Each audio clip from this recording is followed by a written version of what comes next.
nó chạy thế à hôm nay chơi chú tao có lo cái ôi sao sao gì đâu nó vô cái gì chơi nhở có chỉ có không nó chơi chỉ chơi nhiều chỉ có nó mỏi thôi ha nè cỡ nó mỏi nè ôi cái con nó chơi đã nó nhổ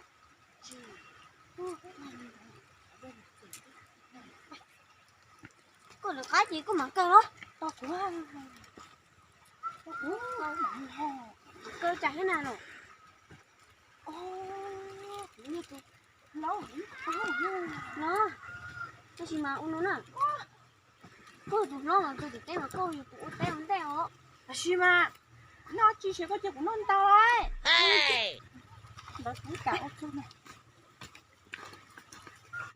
ô to đó gì mà cô ta có tiền của con tao sẽ ứng chiến luôn tao sẽ chơi của thả đấy lâu nè thằng ơi con lầu chè của chú luôn á chè đâu chữ nhiều quá lâu rồi thế mà chữ gì lắm mà ôi li mà tôi chỉ cố đi theo ôm mà chè của tôi tới xem mà nữa tôi chung đâu mà yêu cọ tôi rút nào mà yêu của chẳng phải thế à chưa tới mơ nhà thì con lầu này học của chú luôn chè rút đâu nó là lâu ta cũng hồi tôi nói mà ta chỉ mà có ảnh hưởng lầu nữa đấy mà nhở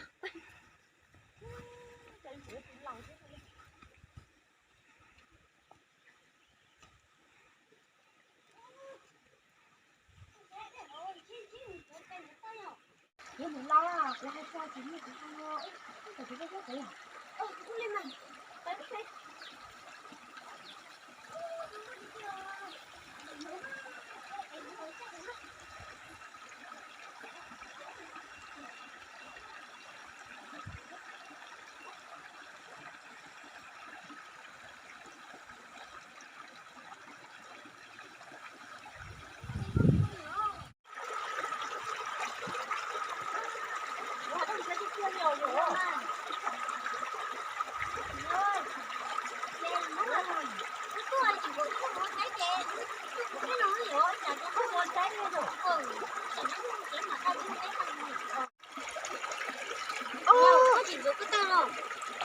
có tay đang chảo à cái liền bao nhiêu cái nào trong hồ liệt con bạch lá nè nó có nhóc của mày đúng chưa cái liền mà cái con nó con lúa nó đi ấp được con lúa thì con nói thì cũng vòng con này nó xíu lỏ chạy lại rồi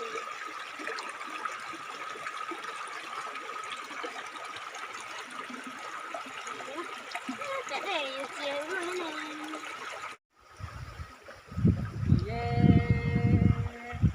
ra sông nó chỉ lưng tu khó khó xía ui bây giờ đấy vô cười khó khó xía anh trên câu thả cho phải thẳng câu cho nè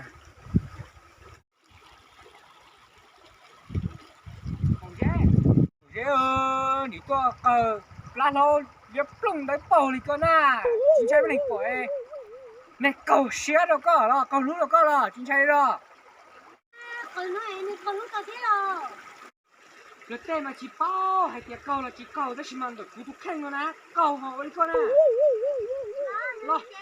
lo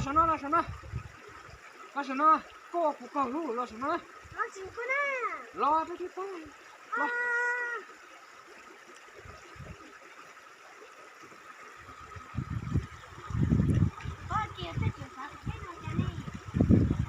lo dòng sụt nó cho nó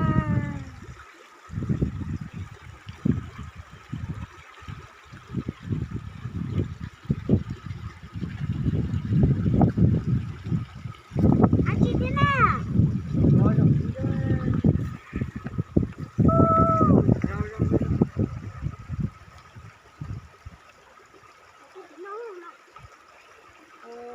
ghê lấy con má chi nó cái này tôi từ nó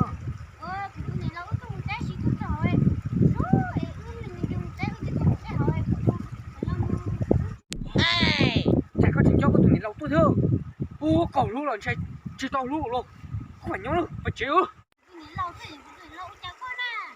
chị có bị lâu cũng đều khổ chịu chịu Nhớ cả mà ba.